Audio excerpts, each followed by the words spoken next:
Breaking news చూస్తున్నాం. ఇండియాతో ఓటమి తర్వాత పాకిస్తాన్ టీంలో విభేదాలు మొదలయ్యాయి. కెప్టెన్ సల్మాన్, షాహీన్ అఫ్రిది వీళ్ళిద్దరి వల్లే టీం మొత్తం కూడా ఓడిందనే అభిప్రాయాన్ని ఆ టీం మొత్తం వ్యక్తపరుస్తోందట. గడిచినటువంటి 4 మ్యాచ్ల్లో 40 రన్స్ కూడా చేయనటువంటి సల్మాన్, ఆయన ఓ కెప్టెనా అంటూ ఆ టీమే క్వశ్చన్ చేస్తుందట. మరోవైపు ఇండియాతో మ్యాచ్లో భారీగా రన్స్ సమర్పించుకున్నటువంటి షాహీన్ అఫ్రిది విషయంలో కూడా టీం అదే అభిప్రాయంతో ఉంది. పాకిస్తాన్ ప్లేయర్స్ ఆట తీరుపైన సీనియర్లు కూడా తీవ్రమైన విమర్శలు గుప్పిస్తూ ఉన్నారు. ఇండియాతో జరిగినటువంటి 2 మ్యాచ్ల్లో కూడా ఓడిపోవడంతో అవమాన భారంలో పాకిస్తాన్ ప్లేయర్లు మొత్తం కూడా ఒకరిపై ఒకరు నెట్టుకుంటూ దూషించుకుంటున్నారట. పాకిస్తాన్ టీంలో ఆర్మీ చీఫ్ మునీర్ ఉండాలని ఇమ్రాన్ ఖాన్ సెటైర్ వేస్తున్నారు. సూపర్ 4లో భాగంగా ఇవాళ శ్రీలంకతో పాకిస్తాన్ మ్యాచ్ జరగబోతోంది. అయితే సెమీఫైనల్ ఆశలు ఉండాలంటే ఈ మ్యాచ్లో పాకిస్తాన్ తప్పకుండా గెలవాల్సిందే. సో ఆసియా కప్లోకి ఎంట్రీ ఇవ్వగానే ఇండియాతో ఫస్ట్ మ్యాచ్లోనే కుప్పకూలిపోయింది పాకిస్తాన్ యొక్క ధైర్యం, స్థైర్యం రెండు కూడా.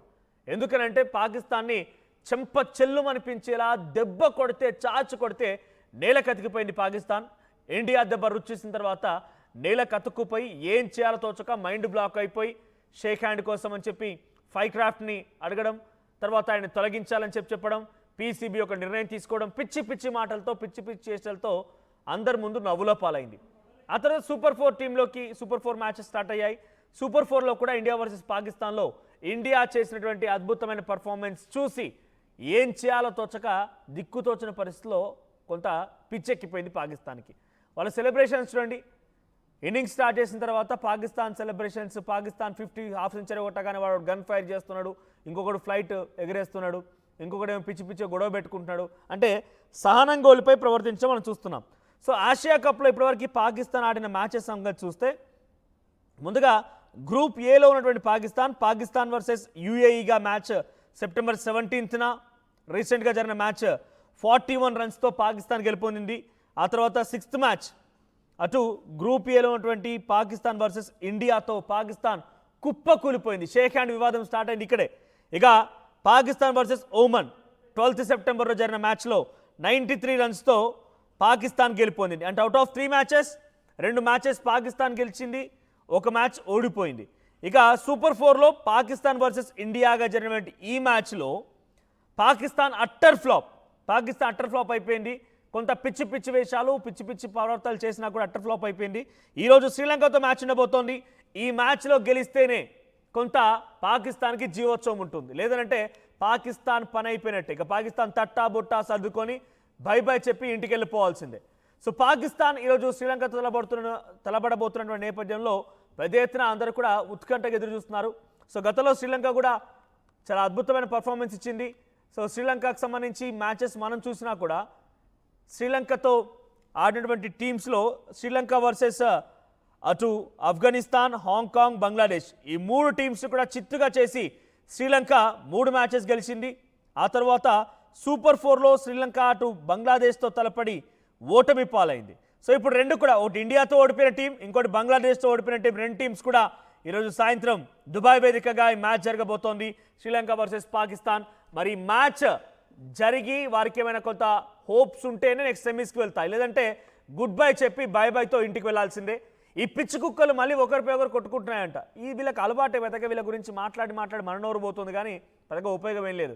ఈ కుక్కలకు అలవాటే ఒకరినొకరు తిట్టుకోవడం, ఒకరినొకరు కొట్టుకోవడం. సో దీంట్లో సల్మాన్, కెప్టెన్ ఉన్నటువంటి సల్మాన్ని గట్టిగా 4 మ్యాచ్లు 40 స్కోర్ చేయలేడు, వీడి కెప్టెనా అని చెప్పి ఇతరులు దూషిస్తున్నారట. దాంట్లో షాహిద్ని వాళ్ళంతా కలిసి, అరే వెదవా నువ్వేమో స్కోర్ల మీద స్కోర్లు ఇస్తున్నావు, నీ బౌలింగ్ సరిగ్గా లేదు, నువ్వు వచ్చి మాకు చెప్పడం ఏంట్రా అని వాడిని అంటున్నారు. ఒకరి మీద ఒకరు కలిసి నెట్టుకుంటున్నారు. ఇదే క్రమంలో మాజీ ప్రధాని ఇమ్రాన్ ఖాన్ ఏమంటున్నారంటే, ఈజ్ ఎ క్రికెటర్ టూ. ఆయన ఏమంటున్నారంటే డైరెక్ట్గా ఆర్మీ వేలే ఆడితే బాగుంటుందేమో మ్యాచ్లో, ప్లేయర్స్ అందరినీ పక్కకు నెట్టి ఆసిమ్ మునిరిగాడు కొంతమంది ఆర్మీని తీసుకెళ్ళి ఆడితే బాగుంటుందేమో అని చెప్పి వాళ్ళు ఇమ్రాన్ ఖాన్ కూడా సెటరికల్గా మాట్లాడుతున్నాడట. దీంతో పాటుగా సీనియర్లంతా కూడా మొహం మీద ఉమ్మేస్తున్నారు. ఈ 11 మంది టీం మొత్తాన్ని కూడా మొహం మీద ఉమ్మేసి అసలు చాతగా అక్కడికి వెళ్ళిపోయి ఉత్తగా అబాస్ పాలైపోతున్నారు అనే రకంగా దూషిస్తున్నారట. ఒకరిపై ఒకరు తిట్టుకోవడాలు, ఇమ్రాన్ ఖాన్ వీళ్ళని తిట్టడాలు, సీనియర్ క్రికెటర్స్ కూడా, పాకిస్తాన్ సీనియర్ క్రికెటర్స్ కూడా వీళ్ళని తిట్లతో ఆడిపోసుకుంటున్నారు. ఎందుకంటే చేతగాక 2 మ్యాచ్లు ఆడితే 2 మ్యాచ్లు భారత్తో ఓడిపోవడమే కాకుండా ఒకడేమో చేతబడి చేస్తాడని చెప్తారు. భారత్ చేతబడి చేసిందా? భారత్ చేతబడి చేసిందని ఒకడంటాడు. లేదంటే ఇంకొకడేమో షేక్ హ్యాండ్ గురించి వాళ్ళు షేక్ హ్యాండ్ ఇవ్వద్దన్నందుకే భారత్ ఇవ్వలేదని ఇంకొకటి అంటాడు. పిచ్చిగా మాట్లాడుతున్నారు. సో చాలామంది ఇంకా ఈ చేతబడి అనేటువంటి మాట చాలా చర్చల్లో చాలా పాకిస్తాన్ మీడియా కథనాల్లో వస్తుంది. కాబట్టి ఒక భారతీయుడిగా దీనికి పరిష్కార మార్గం చెప్తాను నేను. చేతబడి చేస్తామనే అనుమానం మీకుంటే ఈ చేతబడి జనరల్గా పోవాలంటే ఏం చేస్తారు? మీరందరూ 11 మందికి నున్నగా గుండు కొట్టించి వాళ్ళ మెడలో చెప్పుల దండలు వేసి గాడిదలపై ఊరేగించండి, ఊరూరా తిప్పించండి. వాళ్ళకి మొత్తం చేతబడి మొత్తం తొలగిపోతుంది. ఈ శ్రీలంకతో మ్యాచ్ అయినా కూడా సరిగ్గా గెలుస్తారు. శ్రీలంకతో మ్యాచ్ గెలవాలి, మీకున్నటువంటి చేతబడి మొత్తం పోవాలంటే ఈ పని చేయండి. లేదంటే 4 ప్రావిన్సులలో ఖైబర్ పఖ్తుంఖ్వా, పంజాబ్, తర్వాత సింధ్ అండ్ బలూచిస్తాన్ 4 ప్రావిన్సుల్లో ఈ రకంగా ఊరేగించి అక్కడక్కడ రోడ్ల మధ్యలో దీన్ని ఒక స్తంభానికో లేకపోతే ఏదో ఒక దానికి స్తంభానికి కట్టేసి జనాన్ని మొత్తాన్ని పోగేసి కోడిగుడ్లు లేకుంటే టమాటాలతో కొట్టించండి. వీళ్ళకి కూడా చేతబడి మొత్తం తొలగిపోతుంది. శ్రీలంకతో మ్యాచ్ గెలవాలంటే మన సెమీస్లో మళ్ళీ మీరు పార్టిసిపేట్ చేయాలంటే ఎట్లా కూడా ఈసారి కప్పు 100% ఇండియా అది కైవసం చేసుకోబోతోంది. It's 100% for sure. అది తప్పకుండా జరగబోతోంది కూడా. అలాంటప్పుడు మీకు ఆ స్థాయి వరకు కనీసం సెమీస్ వరకు రావాలన్నా కూడా మీరు పనిచేయాలి. మీకున్న చేతబడి మీకున్నటువంటి ఈ మూఢనమ్మకాలు మొత్తం పోవాలంటే అసలు కుట్రదారులు అసలు చేతబడులు చేసేటువంటి మొహాలు ఎవరిరా అంటే పక్కాగా ఎగ్జాక్ట్గా అనిపించేది పాకిస్తాన్ ప్రధాని షెహబాజ్ షరీఫ్ గారి ముందుగా, ఆ తర్వాత ఆసిమ్ మునీర్ గారి. అందరూ కూడా చేతబడి చేసేదానికి ఒక బ్రాండ్ అంబాసిడర్గా క్షుద్రపులు చేసేదానికి ఒక బ్రాండ్ అంబాసిడర్ కనపడుతూ ఉంటారు. కానీ వాళ్ళు భారత్ పై నెప్పని నెడుతున్నారు కదా. మనం అంగీకరించకపోయినా పాపం వాళ్ళకు ఒక మరి పరిష్కార మార్గం చూపిద్దాం. ఆ పరిష్కార మార్గం ఇదే. అందరికీ 11 మంది ప్లేయర్లకి, ఆ సల్మాన్ గారికి, షాహిద్ గారికి, ఈ పీసీబీ చైర్మన్లకి వీళ్ళందరికీ గుండు కొట్టించండి. ఆఖరికి ఆ దేశ అధినేత మరి ఆయన బాగుంటేనే కదా దేశం బాగుండేది.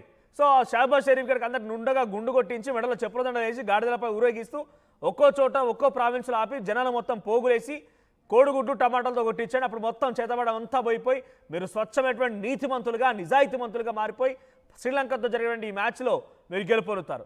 ఈరోజు శ్రీలంకతో మ్యాచ్ ఉంది. ఈ శ్రీలంకతో మ్యాచ్ జరిగి వాళ్ళు ఏమైనా కనుక కొంత వాళ్ళ పర్ఫార్మెన్స్ని చూపించి గెలిస్తేనే రేపటి రోజు సెమీస్కి అవకాశం ఉంటుంది. లేదంటే ఇక బాయ్ చెప్పి తట్టాబుట్ట ఆల్రెడీ సర్దుకొని పెట్టుకున్నారు.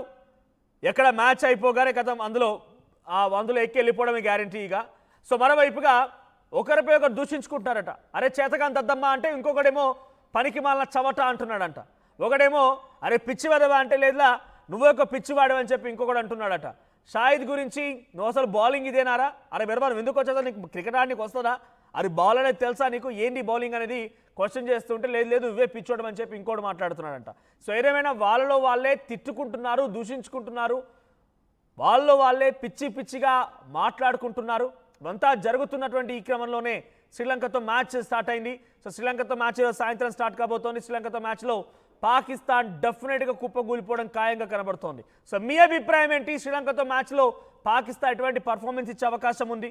మళ్ళీ ఒకవేళ గెలిచినా కూడా భారత్తో మళ్ళీ పోటీ పడక తప్పదు, మళ్ళీ అబాస్ పాలు కాక తప్పదు, మళ్ళీ చెల్లు అనిపించక తప్పదు. కాబట్టి డెఫినెట్గా పాకిస్తాన్కి అంత రాసి పెట్టుందేమో, అందుకే ఇటువంటి వాటికి సిద్ధంగా ఉంది.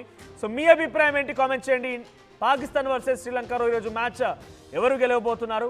సో వాళ్ళంతా వాళ్ళే దూషించుకొని వాళ్ళంతా వాళ్ళు తిట్టుకొని వాళ్ళంతా వాళ్ళు ఒక పని చేయండి, ఆ బ్యాట్లు పట్టుకొని ఒకరిని తలగోలు పలగొట్టేసుకోండి. ఇక ఓ పని అయిపోయింది. దూషించుకుంటే ఏమొస్తుంది? మాటల వరకు తెలియదు. సో ఎవడు గొప్ప, మీ దాంట్లో ఎవడు మంచిగా ఆటగాడగా అనేది మీరు మీరు చూపించాలనుకుంటే ఆ బ్యాట్ తీసుకొని తల పగల కొట్టుకోండి ఒకరికొకడు. సో ప్రస్తుతం మీ అభిప్రాయం ఏంటి? పాకిస్తాన్ వర్సెస్ శ్రీలంక మ్యాచ్ పైన మీ అభిప్రాయం కామెంట్ చేయండి. ఈసారి కూడా టైంకే కన్స్ట్రక్షన్ చేసాం, బిల్డింగ్ కూడా స్ట్రాంగ్ చేసాం, క్లయింట్స్ సాటిస్ఫై చేసాం, గుడ్ విల్ కూడా ఇంప్రూవ్ చేసాం. ఏం చేసామో కాదు, ఇంకేం చేయాలో ఆలోచించండి. ఇంకేం చేయాలి?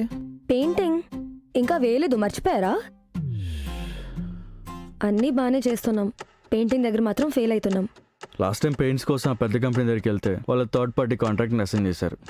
వాళ్ళ 8 months డిలే, 20% ఓవర్ బడ్జెట్ కూడా అయింది. ఈసారి తప్పు అస్సలు చేయకూడదు. పెయింటింగ్స్ విషయంలో పర్ఫెక్ట్గా ప్లాన్ చేయాలి. ఏం చేద్దాం? పెయింట్స్ అప్లై చేసేది ఒకరు, అప్లై చేసేది ఇంకొకరు. వీళ్ళందరినీ డీల్ చేయడమే పెద్ద హెడ్ఏక్. అయితే ఇంక మనమే పెయింట్లు వేసుకోవాలి. లేదా పెయింటింగ్ ప్రాసెస్ మొత్తం చేసిచ్చి ఒక పర్ఫెక్ట్ పార్ట్నర్ అన్నా ఉండాలి. టెక్నో పెయింట్స్ లాగా. టెక్నో పెయింట్సా? ఎస్, నాకు కూడా రీసెంట్గానే తెలిసింది. పెయింట్స్ తేవడం నుంచి గోడ మీద వేయటం వరకు మొత్తం ఒకే టీం చూసుకుంటుంది. మిడిల్ మ్యాన్ ఉండరా? ఉండరు. So no quality loss. 5,000 plus skill పెయింటర్స్తో 1,250 plus corporate projects, 26,000 plus government schools paint చేశారు. అది కూడా all over India. Wow, third parties కూడా ఉండరు కాబట్టి మనకు డెడ్ లైన్స్తో కూడా ప్రాబ్లం ఉండదు.